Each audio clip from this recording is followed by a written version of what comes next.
Amigos de Ultimátum, ¿cómo están? Muy buenos días. Vamos a iniciar con Arsenal de Plumas, correspondiente a este miércoles 9 de febrero del 2022. Saludo a Ricardo del Muro, ¿cómo estás?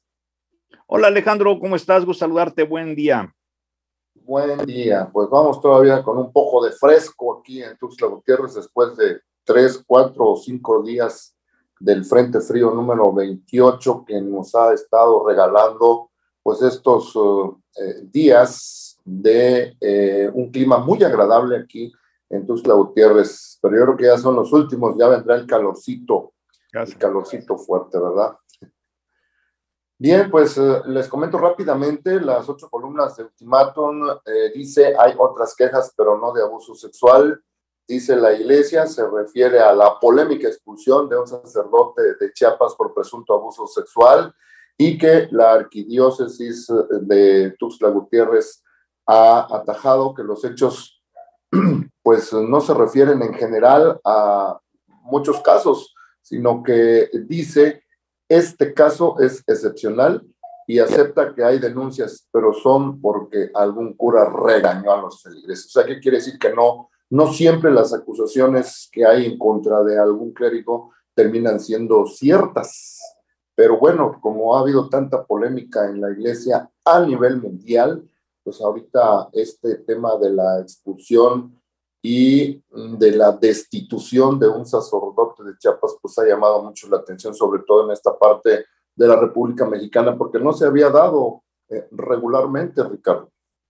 Así es, yo creo que ahorita, pues no solamente está el caso del sacerdote, pero definitivamente sí se observó en el pasado mucha tolerancia por parte de las autoridades eclesiásticas en general, o sea, no exclusivamente de la Iglesia Católica, para los casos de conductas delictivas por parte de alguno de sus sacerdotes o ministros, ¿no? Y por supuesto, pues lo más lamentable y que se agudiza en el caso de la Iglesia Católica por la existencia del celibato, es el abuso de menores. Incluso, el Papa Francisco impulsó una investigación que obligó a que el Papa en retiro, Ratzinger, el alemán, tuviera que pedir disculpas públicas porque pues toleró o al menos volteó la cara para otro lado ante varias acusaciones de abuso por parte de sacerdotes alemanes. Entonces, pues es un tema difícil de tratar, pero creo que es preferible que las autoridades sean bastante drásticas en este sentido.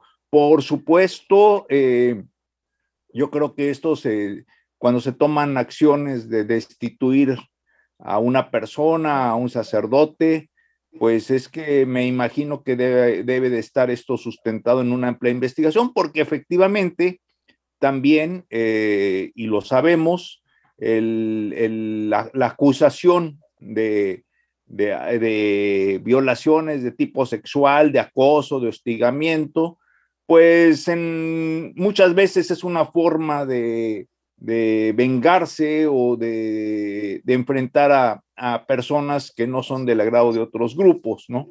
O sea, pero lo cual, pues como tú dices, es un tema polémico. Claro.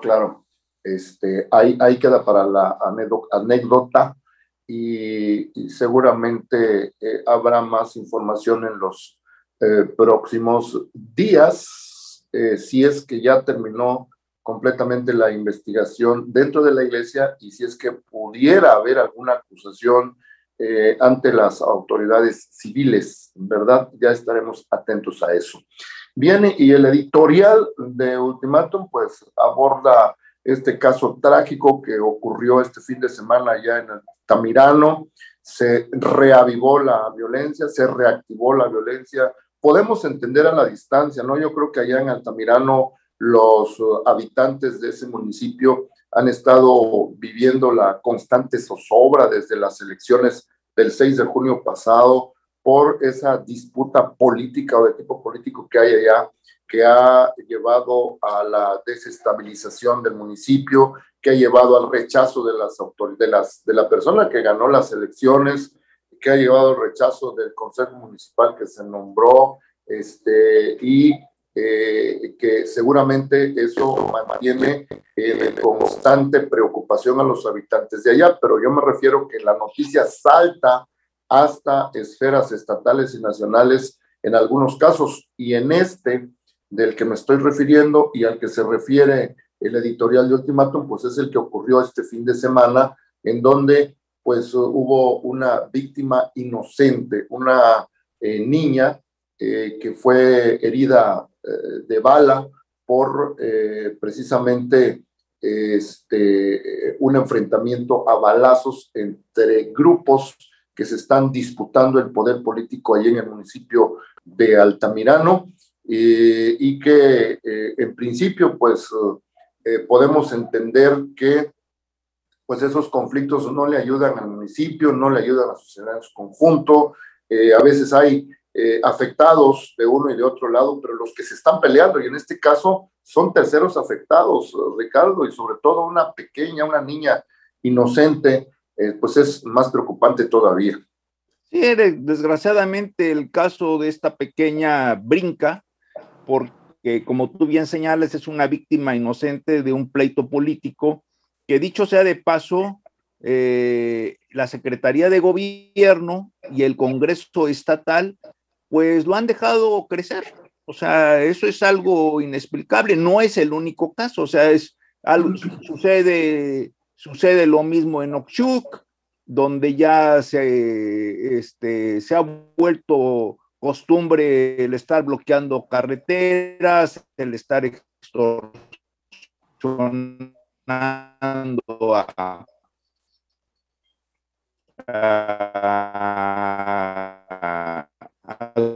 grupos de caras turistas.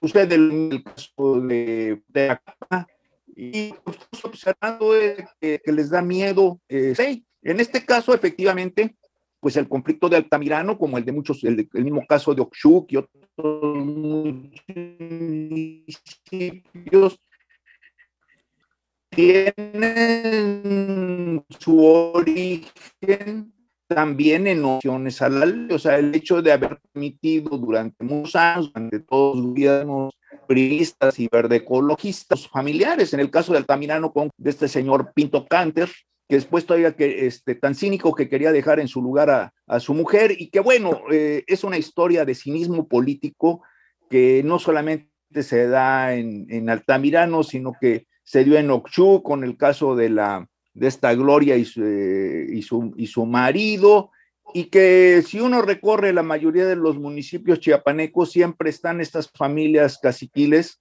que tratan de aferrarse al poder, obvio, por intereses en última instancia económicos, y que esto genera la inconformidad y el surgimiento de movimientos sociales, y que llegan a ser armados, o sea, como se ha dado en Altamirano y en Oxchuc, porque en Oxchuc, por ejemplo, ahorita hay 27 personas, si no me falla la memoria en la cifra, retenidas, unos porque o porque eran funcionarios del ayuntamiento que presidía Pinto Canter, y otros porque son funcionarios del Consejo Municipal que no está funcionando, que designó el gobierno estatal. Entonces, creo yo que Altamirano, igual que Oxchuc, igual que otros municipios, son focos rojos que, si se dejan crecer, van a generar más problemas y más víctimas inocentes. Desafortunadamente, ¿verdad? Bien, y si me permites, vamos a mi texto. Acá entre nos, lo titulo Se le fue la boca a Palazuelos. Ya había abordado ese tema en otro texto hace una semana aproximadamente. Le recordemos a la audiencia como contexto de que pues habrá renovación de gubernaturas en 6 entidades de la República Mexicana en este año, y en Quintana Roo pues es uno de esos 6 estados, y ahí está haciendo noticia que un actor de telenovelas, empresario del ramo turístico, Roberto Palazuelos, pues levantó la mano, buscó ser candidato primero por el PAN-PRI-PRD, no pudo serlo, lo rechazaron supuestamente porque no ganó una encuesta interna que se hizo. Inmediatamente se fue a Movimiento Ciudadano y ahí sí le dieron también la bandera verde pues para participar en un proceso interno, ni siquiera le han dado todavía la candidatura.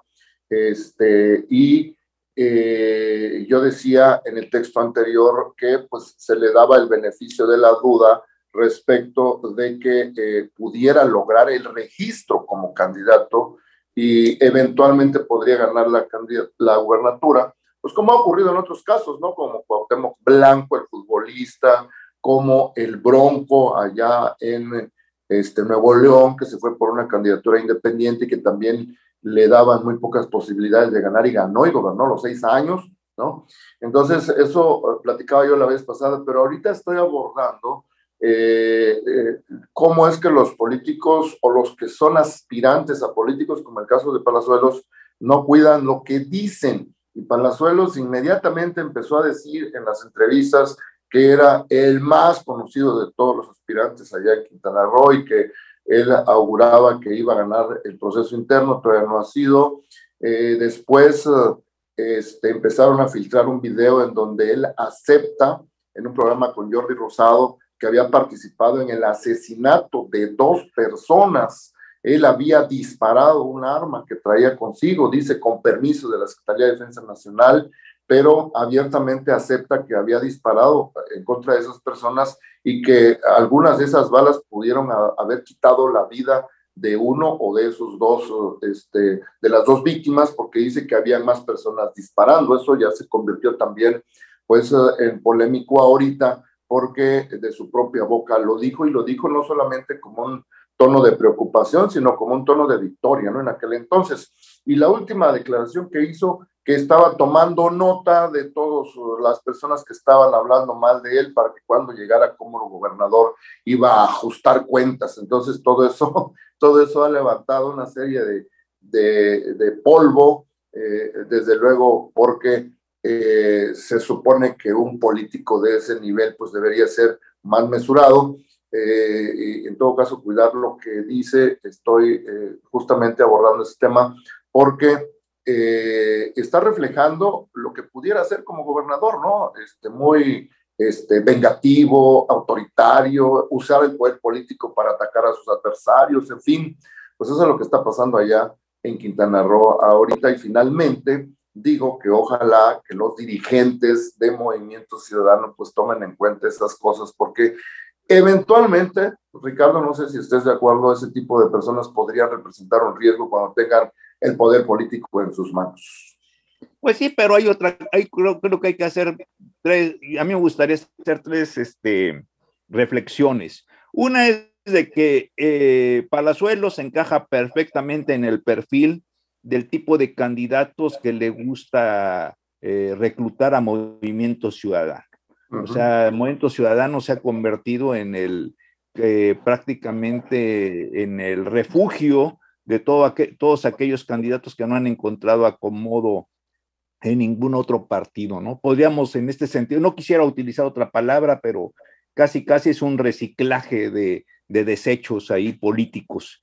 Y por el otro lado, pues una realidad es de que si una persona, sea un empresario, sea un profesionista, un actor, se mete a político, pues sabe perfectamente que se le acabó la tranquilidad en su vida. Inmediatamente van a empezar a surgir videos que le tomaron en el pasado, acusaciones, señalamientos, porque es parte del juego político, ¿no? A veces los políticos son muy dados a decir que son políticos por vocación y porque desde niños fueron inspirados por los héroes patrios para salvar al país de todos los males posibles, pero en realidad los políticos, yo creo que su principal virtud es tener mucho hígado y una piel de rinoceronte para aguantar todo lo que implica estar en ese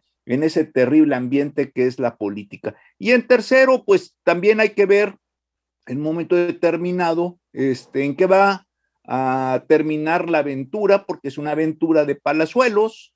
Él de alguna manera tiene derecho a participar porque es un ciudadano de allá de Quintana Roo, ha sido líder de los hoteleros, está preocupado, como muchos ciudadanos, por el clima de inseguridad y de corrupción que hay en muchos lugares, y pues no necesariamente el ser actor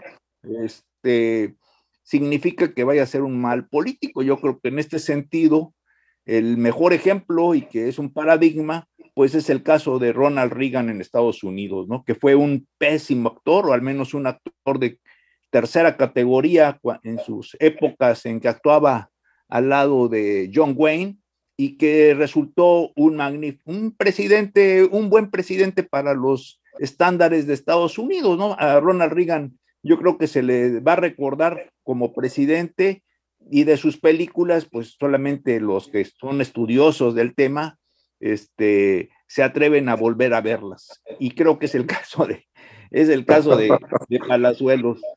Claro, pues ahí anda, en esas andan allá los quintanarroenses. Vamos a ver, los próximos días van a ser cruciales para saber quién va a ser los candidatos de las alianzas y partidos que están registrando a quienes aspiran a esa gubernatura. Y desde luego también vamos a estar pendientes de los otros 5 estados, porque claro, cada uno tiene su propia característica, ¿verdad? Bien, pues hoy Ernesto Gómez Pananá en Galimatías titula su texto Caídas virtuales, riesgos nacionales, parte 1. Dice él, se está refiriendo a 2 temas que son a veces poco entendibles porque tienen que ver con la gama de alternativas que hay para los habitantes del mundo de estar conectados a través de las redes sociales, en primer lugar, y la cada vez más usada moneda llamada Bitcoin. Ernesto Gómez Pananá, en esta su primera parte, aborda qué es lo que ha pasado en fechas recientes a nivel global en la internet, en todo lo que significa el mundo virtual de las redes sociales, concretamente en Facebook, y habla de la caída de 1 millón de usuarios o la disminución de 1 millón de usuarios en Facebook, y que significó una pérdida de 30,000 millones de dólares para el creador de ese mecanismo, Mark Zuckerberg, ¿verdad? Y por ahí dice que cuál ha sido la razón, es que los usuarios están migrando a YouTube, al canal de YouTube, y también a la red social de TikTok.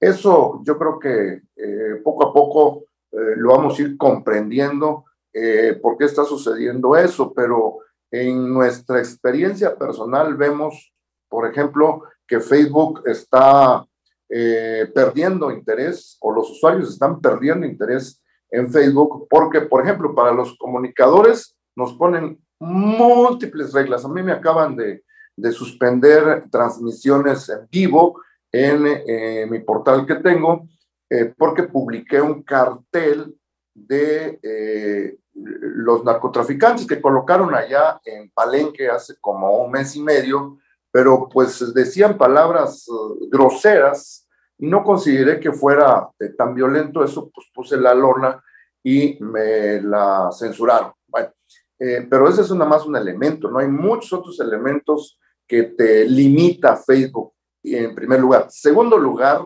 si no le colocas dinero para tus publicaciones, pues tiene algún tipo de algoritmo que te limita tus visores, o sea, que te limita tu círculo de gente que te puede ver, ¿no? Entonces, yo creo que esos elementos y algunos otros están provocando que los usuarios digan, pues ya mejor me voy a otro lado donde me den más importancia, y en TikTok pues están encontrando eso.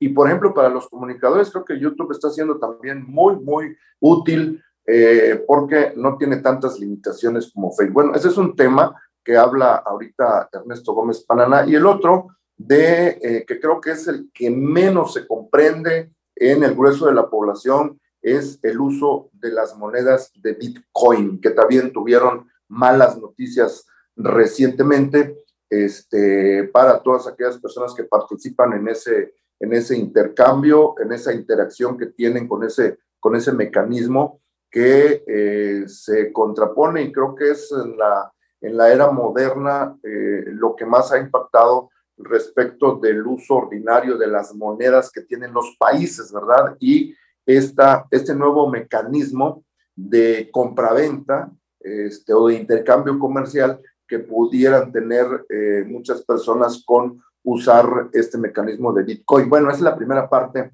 de la que habla Ernesto Gómez Pananá. Seguramente mañana estaremos viendo la siguiente. Tu micrófono está cortado. Ok, sí, está muy inestable la conexión, pero bueno, es fascinante la historia del dinero, ¿no?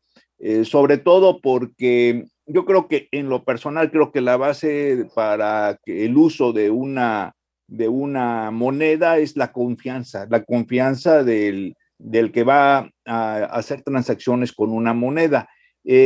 Y definitivamente, pues el hecho de que simplemente el tránsito de las monedas metálicas o del dinero metálico, el oro, la plata, que predominaron en el surgimiento del mercantilismo, del capitalismo, el paso al papel moneda, a los cheques, implicó un largo trayecto en que solamente el uso de estos mecanismos y la comprobación de que eran seguros permitió que la mayoría de la gente lo aceptara. Y después sucedió lo mismo, tú recuerdas, cuando transitamos del dinero en papel al dinero plástico, las tarjetas famosas, ¿no?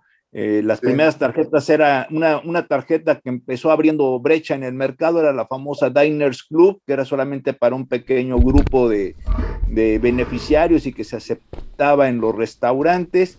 Y bueno, en aquella época ni de relajo se pensaba la proliferación de tarjetas, que ahorita ya sabes que te descuidas y te las ofrecen por teléfono o te llegan a tu casa sin que siquiera las hayas pedido. Y ahora pues está el caso del Bitcoin, ¿no? El principal pero, y que a muchos, me incluyo, nos causa desconfianza, es el hecho de que al menos el dinero plástico, igual que el dinero de papel, pues está respaldado por reservas monetarias, por oro en muchas ocasiones, por reservas en cuestiones de activos, y no sucede así con el Bitcoin. Aquí en México, pues el que está tratando de abrir brecha al respecto, pues es este señor del Banco Azteca, Salinas Pliego, y bueno, pues ojalá que, digamos que yo creo que muchos mexicanos, al igual que tu servidor, pues vamos a esperar un buen rato hasta que estemos totalmente seguros de que el Bitcoin es algo confiable, y mientras tanto, pues vamos a estar viendo desde el barandal, ¿no?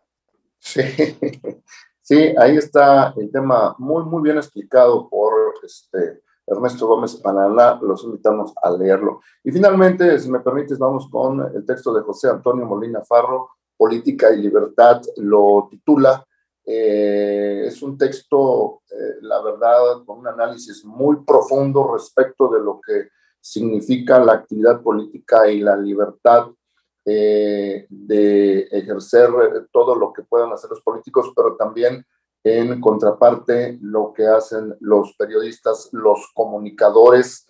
Y aquí Molina Farro pues nos lleva hasta algunas reflexiones de hace muchísimo tiempo, de algunos pensadores, de algunos actores políticos importantes del pasado, de Francia y de otros lados, que bien vale la pena leerlo a profundidad. Incluso pues habla de los diálogos de Platón y pues hace una comparación con lo que pasa en nuestros días en la actividad política. Es interesante. Es interesante y sobre todo, pues es cierto, ¿no? O sea, la lucha la lucha por la democracia se ha hablado que es la lucha por la libertad. Pero también algo que creo que se debe de considerar cuando se hacen este tipo de análisis es de que una cosa es la filosofía política, ¿no? Es lo que debe, el deber ser, el ámbito ideal, y la otra cosa es la praxis política, y la praxis política en última instancia, pues es una lucha de poderes, es una lucha, y eso es algo que sobre todo en los tiempos actuales a mí me gusta mucho recalcar, o sea, creo yo que no basta con sacar a relucir pensadores y frases y representantes de la filosofía política, sino que se deben de inmiscuir en lo que es la praxis política, y la praxis política pues está en relación al contexto social en que este se desarrolla. O sea, no es simplemente de que de un lado haya buenos y del otro lado haya malos, sino que cada grupo son representativos de una determinada sociedad. Y creo que en este caso, en el caso de México, es lo que está ocurriendo, ¿no? Hay una seria polarización económica, social y por supuesto política que yo creo que urge de que los pensadores y los filósofos y los líderes políticos encuentren una solución para volver a unificar o al menos conciliar los intereses de la.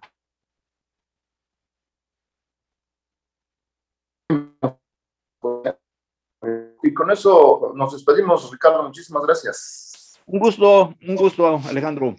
A la audiencia también. Yo soy Alejandro Moguel, le agradezco el favor de su atención. Hasta pronto. Nos vemos.